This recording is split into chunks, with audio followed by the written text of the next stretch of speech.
So the Bank of England have just finished their Monetary Policy Committee meeting for November 2025. And this is where they decide what they're going to do with the base rate of interest, which obviously has a massive impact on our savings and our mortgages and many other things. So at this meeting, the decision was made to hold it at 4%. So no cut this time.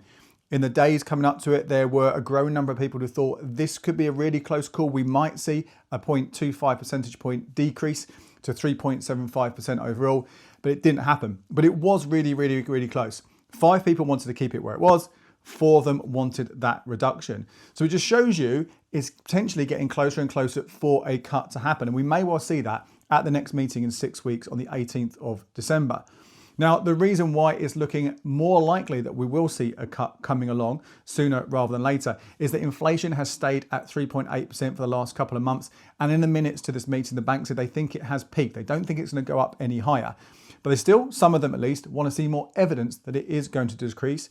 They're predicting it will go down to 3.2% by March of 2026, and then over the next 12 months, going down to their target rate of 2%. So if it looks like that's going to be happening and that's going to come along, then a cut to 3.75% is certainly on the cards. If not in December, then in early 2026.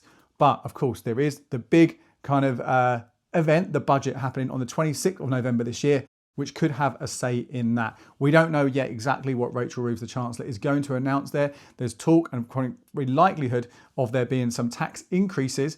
But again, we don't know quite what will happen there. And we don't know until that's announced exactly what impact that will have. And the same goes for the Bank of England. They don't know what's going to be announced and what impact that will have. So hopefully, once this budget has taken place in November, the next meeting after that, they'll have a sense of if there's going to be a cut. Now, in terms of future cuts after that in 2026, the Bank of England's own meetings say the market implies that there will be a reduction by halfway through 2026 to a rate of 3.5%. So if we do get a cut this year or early next year, maybe only one more of them before the summer, and then potentially levelling out and staying at that. So if we are going to see any more cuts, at least on this prediction, they're not going to be massive drops coming along anytime soon. We'll update you, of course, with the budget on November the 26th, and make sure you keep an eye on all our channels and over at becleveryourcash.com for more information of what is announced there.